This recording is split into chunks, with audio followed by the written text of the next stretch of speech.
たい食べたい行き台湾台台台台台湾だ見たい食べたい行き台湾台湾台湾台湾だエキゾチックで緑あふれるお芋の形の島フルーツいっぱい各位在座的先进朋友大家好，我是台湾消防会事務局長宮保町近藤彩。皆さんこんにちは。台湾を応援する会事務局長の近藤彩です。この度はウルトラ忘年会の開催おめでとうございます。オンラインでもこうやってつながれるっていいですね。さて今年は忘年会といっても忘れようにも忘れられない1年だったんじゃないかなと思います。新型コロナウイルスの関係で生活が大きく変わったという方もたくさんいらっしゃるんじゃないかなと思います。そんな中でも台湾にとっては2つほどいいニュースがあったんじゃないかなと思います。1つ目は台湾の国際的な認知度評価が大きく向上したということだと思います。台湾のコロナ対策というのは本当に素晴らしかったですよね。日本においても台湾はすごい国だということが大きく広く知れ渡るようになりました。今まではどっちかというと台湾というと安くて美味しいグルメが食べられる観光地といった側面ばかりが取り上げられてきたんですが、台湾って国としてすごいんじゃないか、そういうふうに国際的に認められるようになった。これは台湾にとってはすごく強い追い風だと思います。2点目は台湾語、台語をはじめとする郷土言語が大きく盛り上がった年だったんですね。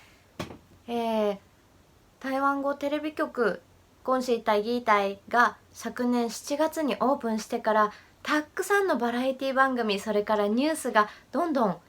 発信され放送されています。その視聴者もどんどん、増えています。そしてそれだけではなくてですね、一般市民の方が YouTuber で、たくさんの動画を配信したりですとか、あとは Facebook グループというものが台湾語関係だけでどんどん増えてですね、その中で日々この表現は台湾語ではどういうのか、もっと文学を書いていくべきじゃないのか、こういったイラストを配信してはどうかなどと、カルチャー的にもものすごく盛り上がっています。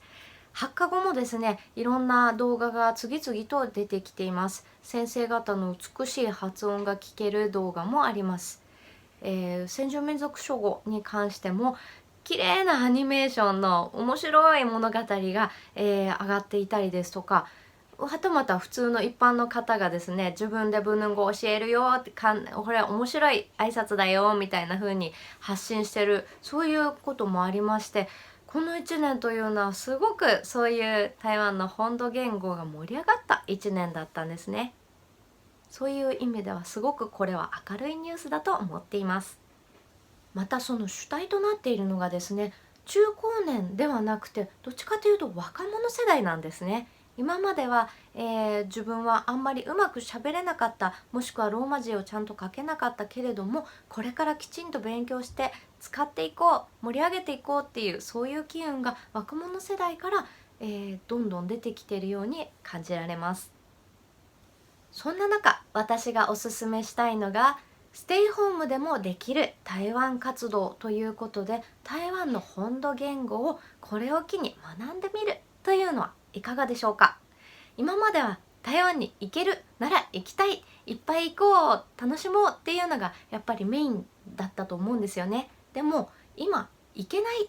渡航できないからこそ一歩進んで深く台湾を知るいいチャンスなんじゃないかなと思います。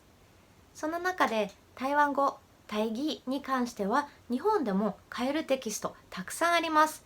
例えばニューエクスプレス台湾語だったり、台湾語会話フレーズブックだったり、トラベル台湾語だったり、こういったもの一般の書店でも買えます。もちろんネット書店でも買えます。これを機にチャレンジしてみるっていうのもいかがでしょうか。また発課後先住民族書語に関してはですね、ぜひウェブを活用してください。 YouTube 上でたくさん綺麗な発音で教えてくれる先生がいます。先住民族称号に関しては綺麗なアニメもあります。それから、権威ある先生がきちんと文法的にも教えてくださる動画もあれば、一般の市民の方が面白おかしく簡単な挨拶を教えてくれる動画もあります。そういったものぜひ見てみてください。というわけで、台湾アンダーと台湾を応援する会の活動も来年からまたどんどんそういった台湾の、本土言語、それから文化を皆さんにお伝えしていく、発信していく、そういう一年にしたいと思っています。台湾アンダーが外に出られるんだったらハッスルして頑張りたいと思ってます。できない時はウェブで皆さんまたお会いしましょう。応援よろしくお願いします。というわけで、来年も台湾アンダーと台湾を応援する会をどうぞよろしくお願いします。じゃあ大家多多指教，